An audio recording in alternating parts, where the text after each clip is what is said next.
This is your classroom. This is your world.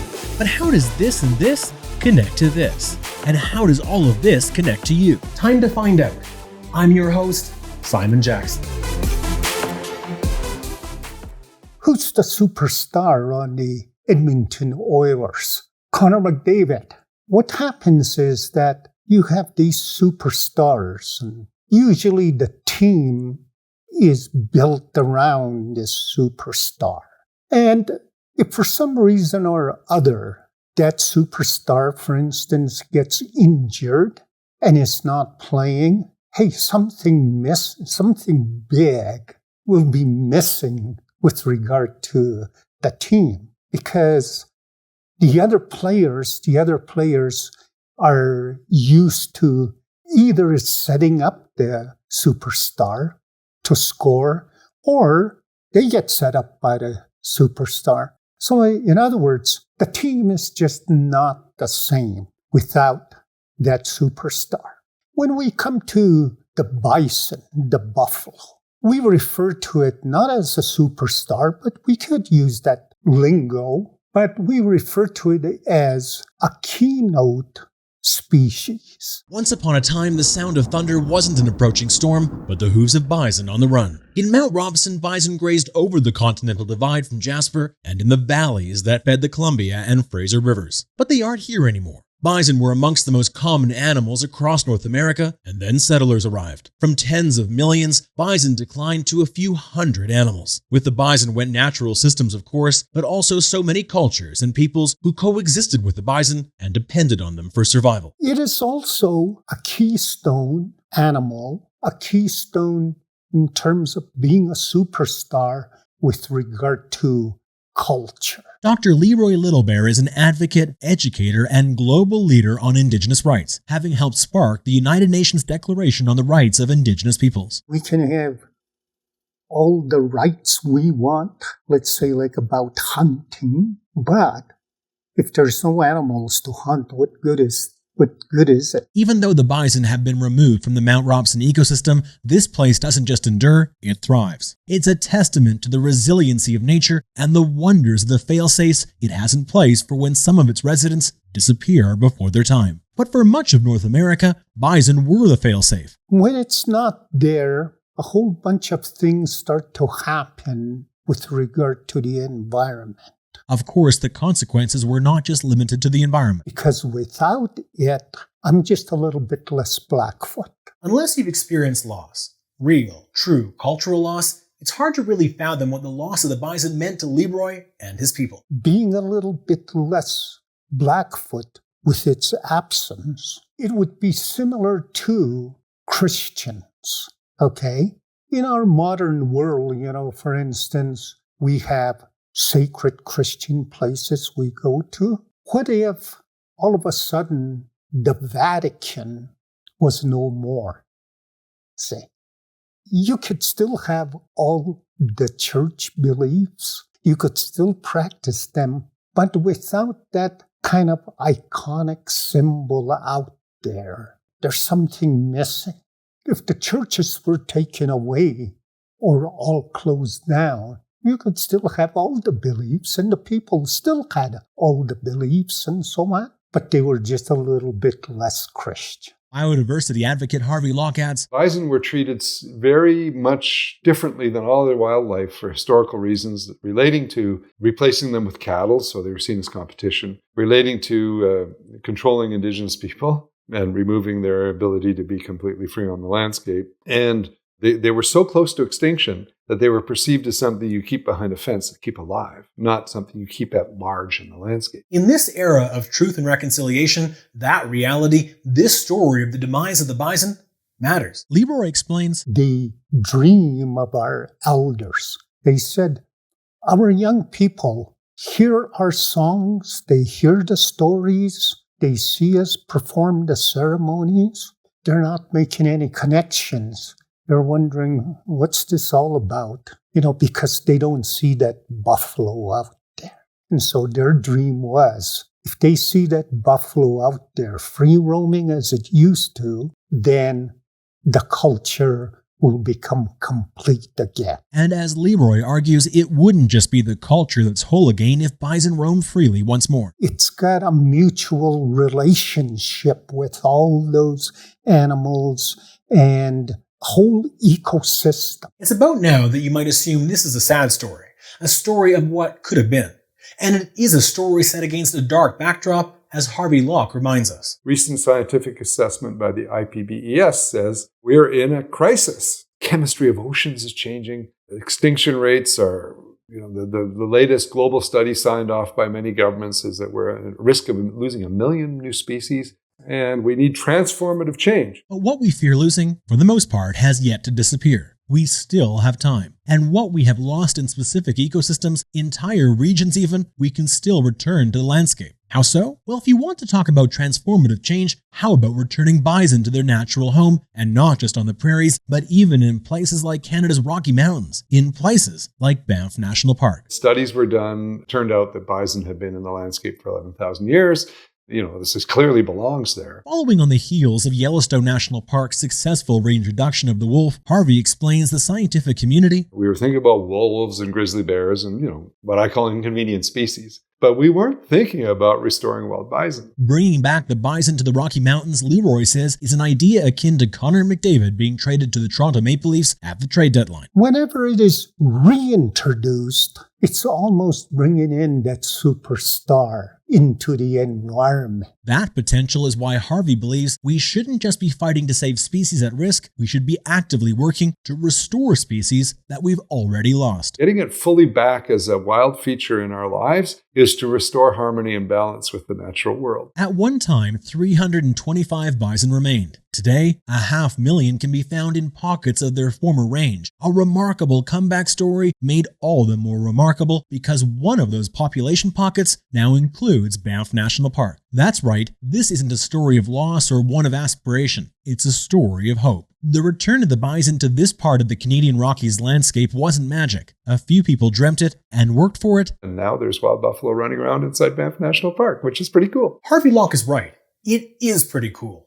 More than that, Leroy Littlebear says, it's kind of like the flowers are starting to bloom again. Mary-Eve Marchand is the founder of Bison Belong and was a driving force, along with Leroy and many Indigenous nations, in the reintroduction of bison to the Rockies. She says, they've been here for thousands of years, and I think they should keep being here. Mary-Eve believes that bringing back the bison to Banff is just the start of what's possible for the bison. I think that where the grizzly, the elk, the wolf, and the deer roam, I do not see why we cannot deal with the bison too. That this story is only beginning is important, explains Dr. Leroy Littlebear. When it is present, it seems that all the other animals, in fact, all the other plants and so on, all kind of get rejuvenated. What have bison meant for the Rockies? Well, the animals themselves have already found the bones of their ancestors that disappeared over 100 years ago. The fur of North America's largest land mammal is also the second warmest of any animal on the continent. When they shed, birds line their nest with bison fur, which according to scientists mean that chicks have a 30% greater chance of survival. Within 15 minutes of the bison's return to the Rockies, their fur was being used to help birds, and that helps other aspects of the ecosystem as well. So too does bison dung. Home to 300 different insect species, it creates food for the ecosystem, providing new sources of soil-enriching nitrogen that can aid the return of struggling grasses and plants. But as Mary-Eve explains, the return of the bison was about more than helping biodiversity. It's food, it's health, it's economics,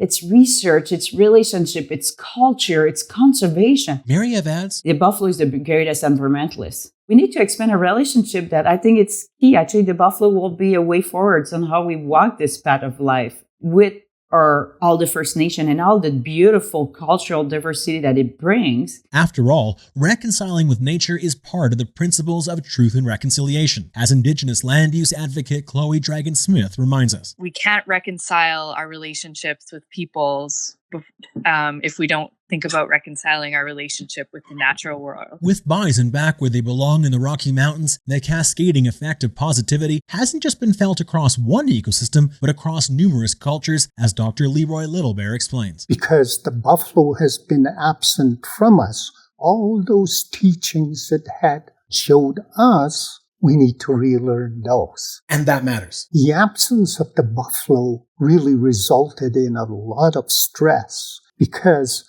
now you had to depend on other things that you weren't familiar with. It's almost like restarting a culture, but with a different base. Harvey Locke summarizes, The restoration of bison is the righting of an historical wrong, a wrong done to nature and a wrong done to Indigenous people and a wrong done to all of us, a wrong done to ourselves. and that's why Harvey says it's a story of hope. Restoring bison hit a button. Whole country got buffalo fever. Harvey Locke is right, according to journalist Nikki Wilson. Putting a big animal like that in a place where they haven't been for a while, I think just those simple facts alone is very captivating for people. Nikki is a science journalist who covered the return of bison to Banff. In real time, I was watching this entire ecosystem on a very local scale wake up to what it used to be. And Nikki tells us the return of bison was a good news story for a world that desperately needed one. Millions and millions of animals used to be here and are no longer here.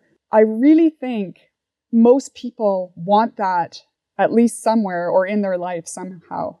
Because I think we all kind of know on some level something's missing. Exactly, says Harvey. It was so positive. It felt like we can do something here. And this is big and shaggy and inconvenient, and we're putting it back for all the right reasons, and we all feel great about it. And though that was true for the overwhelming majority of Albertans, Canadians, and global citizens, for a few on the outskirts of Banff National Park, the story was not one of hope, it was one of fear. Hunters and ranchers were worried about the impact of bringing back bison to the landscape, worried it would change prey behavior, elevate carnivore numbers, and impact livestock operations. But there was also this. Some feared bison were being prioritized in Banff at the expense of the caribou. Why would you spend your energy on bison? They've already been missing, as the caribou were just wiped out of Banff with an avalanche. Banff's caribou were officially listed as extirpated or locally extinct in 2009. But those are two different stories. Actually, it's not even the same issues as the way they disappeared. Around the time bison were being returned to Banff, neighboring Jasper National Park discovered that one of its herds, those living in the famed Moline Valley, were gone for good. Two more herds they decided were unsavable. According to scientists, too few resources meant they simply couldn't save those herds. Critics decried that Parks Canada had placed too high of a priority on recreation and making money rather than taking the steps and spending the resources needed to save their remaining caribou herds. It's not fair to suggest that the resources spent reintroducing bison cost Jasper precious caribou, or that it's the reason Banff hasn't found a way to bring back their caribou. The question has never been an either or, and I think that's really important. But this one deserved, and at the moment, at the time, was like, this is the right one to push. Maryev's right. The choice isn't as easy or as Machiavellian as the process that led to the NFL relocating a couple of football teams to Los Angeles. But guess what? It's the same economic system. And as political realist and Alberta-based campaign manager Don Lovett argues, so when it comes down to issues such as the environment, in an economic climate that we're in right now, that issue gets pushed away because what comes to the forefront is the economy. And if resources are finite, if there is only so much we can or are willing to spend on protecting species at risk, the question becomes not only what can we afford to save, but if we had to choose, what should we save and what should we reintroduce? Should we start with what we fear losing or bring back what we've already lost? In the case of Banff National Park, the reason Parks Canada chose to reintroduce bison before reintroducing caribou was because bison are like suction cups. They stick to new habitats easily, quickly acclimatizing to new surroundings. Caribou, unlike their suction cup hooves, they're the exact opposite of bison. Caribou require more habitat and a near perfect alignment of circumstances within that range to give a population a sporting chance at recovery. In a cold, hard math equation, bison won. But nature, biodiversity, it's not a math equation. And this is about more than just percentages. Bison are considered a keystone species. Caribou, on the other hand, are not. They don't impact every aspect of the food chain. Yet caribou might be the most important indicator species in Canada. Given the size of their range, they can help us understand the health of all life where they live. And because caribou are also an umbrella species, as you know, by saving them we can also save other life where they're found, as Indigenous-led Caribou Patrol Stephanie Leonard explains. Maybe the caribou is going to give us the key of how we can change things for the grizzly bears, how we can change things for the mountain goats, for every other species that is struggling right now because of human-caused issues. Without the caribou, there isn't another animal out there that can take caribou's place. Environmentally, or culturally. You see, what bison are to the Blackfoot and countless nations across their prairies, caribou are to those who have always called the boreal and the far north home.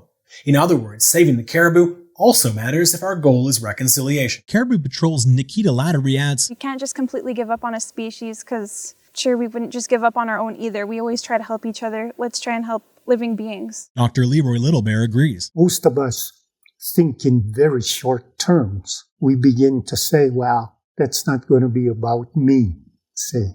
But it's certainly going to be about your kids, about your children.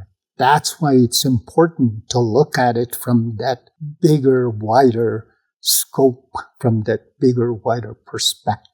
Biologist Dr. Victoria Lukaszuk doesn't disagree, but reminds us, caribou are something that have been studied more than most species. The thing that's frustrating to me is if we're going to say we're going to do it, let's do it. But don't keep, placating and saying the words but not having any action behind it. And if we're not prepared to take proper action, maybe it's time to make some hard choices. We don't accept, the loss of any caribou herds. Well, show me the action, because that's not happening. And maybe it'd be better if you just said, well, we won't let these ones go. But Caribou Patrol's Nikita Lattery says, all caribou matter, even subspecies. Ah yes, subspecies. Here's the problem with our current debate on the future of the caribou and so many species at risk of extinction. Too few of us really understand the nuances, like what exactly is a subspecies and why it matters. Victoria Lukaszuk tells us, the main reason we need to classify things and that it becomes an important issue is because of things like our legislation. Well, how can you protect a species if you don't know what a species is? Okay, well, there's special protection for these subspecies or this population, but maybe this is a hybrid, so it doesn't get protected, right? So that's where the stuff becomes relevant. For the most part, outside of that, it almost doesn't really matter what we call it. More is important. What's more important is their role in the ecosystem. And as Victoria explains, each subspecies has a unique role in the ecosystem they call home. They've evolved over however many thousands of years in that region because it has that role in that system. In other words, subspecies evolve a bit differently from their origin species to better fulfill their ecosystem services in different climates and different landscapes, what's known as ecoregions. And that's what allows different ecoregions to play their part in sustaining biodiversity globally. Many species can claim to have genetically unique subspecies within their ranks, as Victoria tells us. 19 subspecies have been described about coyotes. But for some reason, we don't talk about that. And maybe that's because we don't protect coyotes, right? And if we did, maybe then we would care about subspecies, whereas for wolves or for caribou, for all these other species, it's this big contentious thing. You can learn about subspecies here, but when it comes to the caribou, though the entirety of the species is threatened, it's the mountain caribou subspecies that is of most concern, and specific populations within that subspecies are already going extinct. Even though they may be the same species, you look at southern mountain caribou and northern mountain caribou, they behave very differently. And so actually they've done where they've taken northern mountain caribou and brought them into the southern mountain caribou range, and it didn't work at all because even though they're the same species, they behave differently. That's not usually enough to call them a separate species, but does that mean they shouldn't get protected? I don't think so. Brian Keating, the former head of conservation outreach at the Calgary Zoo, has had to balance finite resources while spearheading species recovery efforts. And he says, we know the caribou of southern BC have now disappeared forever. It is a big deal. Others, of course, disagree. To know who's right, to make the right decision in the system we have with the resources we have available to us, we of course need to understand what we don't know, say the value of a subspecies. But we also need to understand what we don't know. Like, what if this decision isn't about picking biodiversity's winners and losers, but also about picking between cultures, picking between different communities? How can we possibly weigh different cultures and different communities against one another? And bigger still, if the very question of what to save, what we decide to save, isn't just a question of doing right by biodiversity, but also one of advancing reconciliation, what does that mean? Should we skew our decisions towards solutions that achieve more than one goal? Will this be the best choice for biodiversity, for reconciliation? Will we think critically enough, be brave enough to ask the question and find the answer? And what if the answer is not the one we want to hear? What will happen if we must pick between two urgent priorities. It's very tough. It's very tough indeed. And, one of the things I've seen in Africa is, people have said, you cut down all your forests to make progress. Look at Europe. Look at Britain. Britain used to be forested, right? Scotland was forested. You have nothing. And you're telling us we can't do this. We're not allowed, right? This is wrong for us to do it. And you did it so that you could move forward. So how could you say we can't do it? Why should they have this? And why should that be protected when I'm living in a state of poverty? And I don't have a good answer for them. I don't. I'm struggling with these things. If we're not prepared for these questions, this possible collision, we won't know what to do when it happens. And then everyone loses. It's tough. And I think all we can do in it without being preachy is to raise people's awareness as to how we all need forests if we're really going to survive as a species, really, because the environmental situation is getting that serious. This is why we need to know what we don't know and what we don't want to know. This is why we need to ask the better questions, always and relentlessly. Look, no matter where you stand on this issue, no matter how you feel about the opinions voiced in this story, we must remember that everyone is entitled to their perspective, their grievances, and their fears. Minority views need to be heard. Majority views, they're not irrelevant either. Rural views matter just as urban voices do too. We don't have to agree with those we disagree with, but we must learn to live with those who have differing opinions from our own. And though it's tempting to go with the solution that solves the most problems at once, former Alberta Cabinet Minister Donna Kennedy-Glans reminds us, if you're going to come up with solutions, it means you have to really understand the detail and the complexity and the options. If you take one option off a table, what does that mean for something else? As an example, ethicist Carrie Bowman says, the risk with community involvement is that, the voices of non-human life are not there either. So we always have to be very careful because communities could say, well, do this or do that. You're still not factoring in this multitude of species and biodiversity and the whole web of life. But also understand this, says Northern Development CEO Joel McKay, quote, the policy frameworks and structures we use to order our country are not conducive to rural communities. In order to bridge that challenge, we must have a hard look at how we structure everything. And then there's this, says journalist Salima Abraham. Our political leadership, First Nations political leadership, it is very complicated, and they sometimes represent us and they sometimes don't represent us. Donna Kennedy-Glans tells us it's for this reason that she believes the issue of whose decision is this to make, I think is one of the most profound conversations we still need to have. Sometimes when we wish and hope for something to be true, we gloss over hard truths. And when we do that, win-wins suddenly become lose-lose scenarios. Sometimes people don't get hurt. Sometimes resentment builds or species disappear, and then every action has a reaction. So yes, sometimes we need to have the brutal conversation out loud. Even if unpleasant, even if it's messy. Only when we truly understand how everyone feels, what everyone thinks, will we find the better answers we've all overlooked.